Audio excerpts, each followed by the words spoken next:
Ok, alors je suis venue vous parler de être un être éveillé. C'est une question qui revient souvent. Il y a beaucoup de monde qui en parle en disant que les êtres éveillés, ben, ils sont un peu supérieurs aux autres. Voilà, c'est des choses qui me conviennent pas du tout et donc je voudrais clarifier, en tout cas ce qu'est pour moi un être éveillé.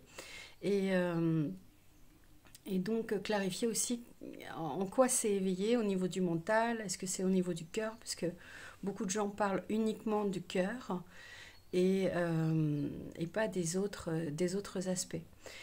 Et puis, être un être éveillé, qu'est-ce que ça apporte au final et qu'est-ce que ça vient faire dans nos vies aujourd'hui?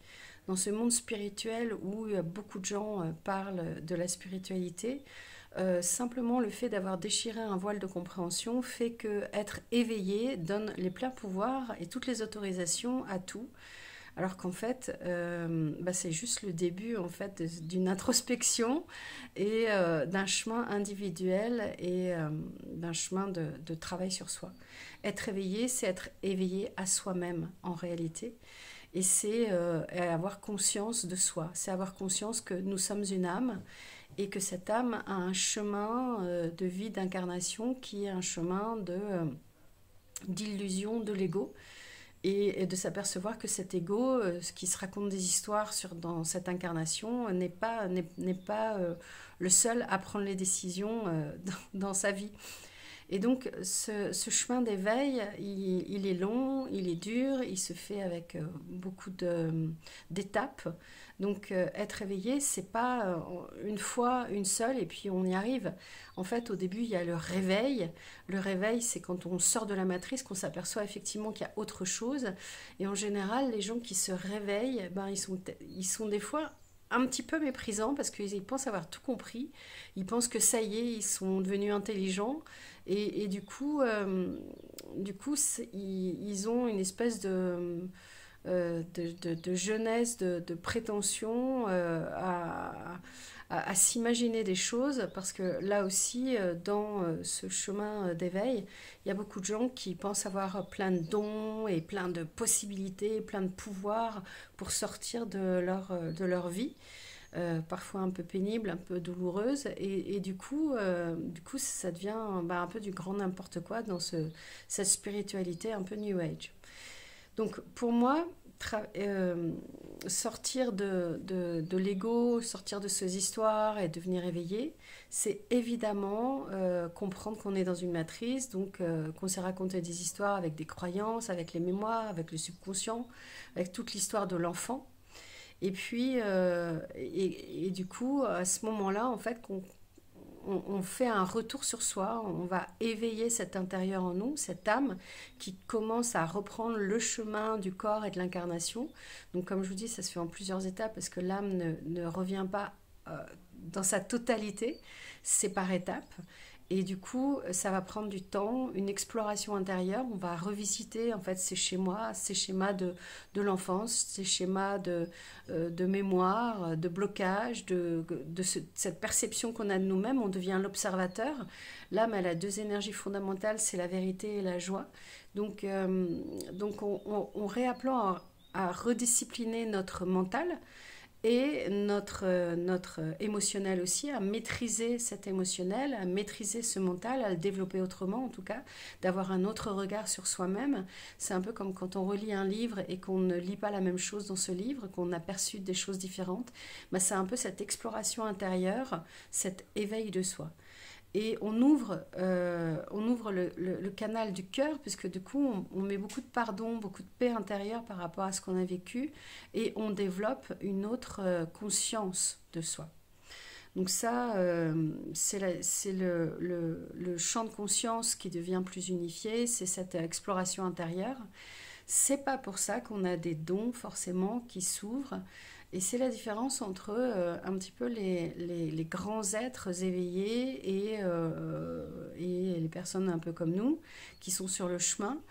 Pourquoi on dit qu'il y a des grands êtres éveillés et ces grands êtres, souvent on assimile ça à du pouvoir. Bah, en fait, quand on fait ce chemin intérieur de l'âme, de ces retrouvailles avec soi, qu'on quitte l'ego et qu'on arrive dans cette dimension de la compréhension de l'âme et du monde subtil, du monde énergétique, des lois de la spiritualité aussi, euh, en fait, on va commencer à percevoir d'autres canaux. Et ces canaux, des sens, vont s'éveiller. C'est-à-dire qu'on va aller dans les sens connus de la vision, de l'odorat, de l'ouïe, vers les non-sens. Et ça va être l'intuition, ça va être le ressenti, ça va être l'écoute intérieure. Donc tout ça, ça va être des canaux subtils qui vont s'ouvrir. Le troisième œil va aussi s'ouvrir. Donc évidemment, il va y avoir des perceptions qui vont s'ouvrir. Et plus on va travailler sur soi, plus les perceptions vont devenir...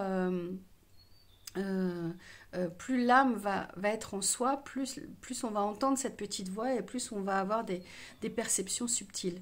Et les grands êtres sont ceux qui vraiment sont dans la voie du milieu et vont équilibrer totalement le masculin, le féminin en eux et leur blocage, leur vie, leur compréhension du tout. Sans aucune projection, ils vont être sensibilisés à eux uniquement et tout va passer par le filtre de l'âme. Les gens il peut y avoir des gens qui sont des êtres cruels qui vont aussi avoir l'utilité de l'énergie. C'est pour ça que l'énergie, elle est libre. Donc autant un être sain peut l'utiliser, autant un être malsain peut aussi l'utiliser et avoir des pouvoirs. C'est pour ça que c'est pas forcément le pouvoir ou les intuitions, la canalisation, les dons qui font qu'on est un être éveillé ou pas. L'être éveillé, c'est vraiment cette dimension de se connaître et du cœur et d'avoir cette âme complète à l'intérieur de nous. Mais en général, elle n'arrive pas d'un coup d'un seul. Au niveau de l'éveil, ça peut être 5%, 10%, et puis plus on va travailler sur soi, plus ça va être un 100%. Mais ça se fait vraiment par étapes, ça se fait aussi par cycle. Dans l'astrologie, c'est assez clair, les cycles de vie et de compréhension et de ce chemin de l'âme. Donc c'est à travers soi on va avoir cette capacité à ouvrir les canaux subtils et aussi à agir dans l'invisible. Mais voilà, le chemin est long et ça demande du temps d'apprécier son âme et de la laisser totalement nous guider et être dans sa lumière.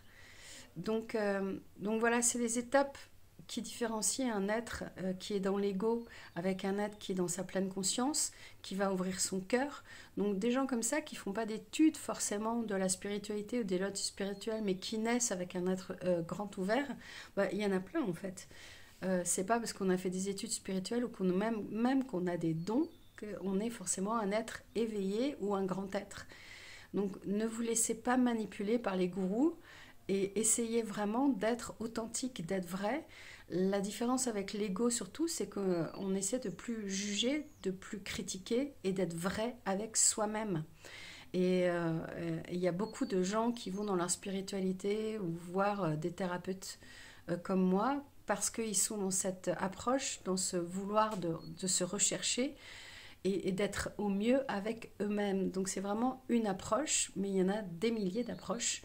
Et donc ça fait partie d'une approche. Donc être éveillé, c'est ça, c'est être conscient de soi. Voilà, j'espère vous avoir aidé sur cette compréhension et d'espérer que vous soyez le plus vous-même à l'écoute de votre âme. Voilà, à bientôt.